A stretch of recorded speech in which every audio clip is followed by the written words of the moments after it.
जब तक माँ होती तब तक मायका होता है क्या जी। अगर मायके में माँ है पूछने वाली तो मायका वो घर अपनो।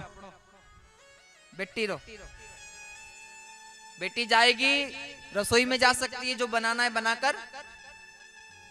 माँ है तो पूरे घर में किसी भी कमरे में जा सकती है, पूरे घर में कोई भी चीज को महाराज उपयोग कर सकती है। माँ है तब तक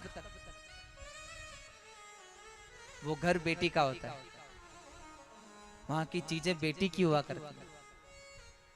पर माँ के जाने के बाद बेटी मेहमान हो जाती है, पावनी हो जाए। आवे तो आवे भोजई जो बना दे सो खा लो, और मारे जने नहीं बनावा में मारे साबू खावा। भोजई तो ध्यान रखना पड़े महाराज, भोजई के बुरो नहीं लग जाए, नहीं तो अगली बार आवांगा तो भोजई बुलावेगा नहीं है।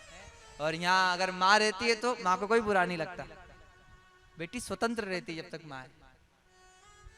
कहते ना, गुड़ बिना फिको लागे सारो ही कसा, माए बिना फिको लागे पूरो परिवार।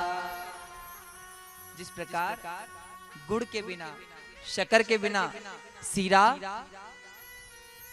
अच्छा नहीं लगता किसी काम का, वैसे ही माँ के बिना परिवार है, मायका है, पर वो मायका मायके के बराबर नहीं माए।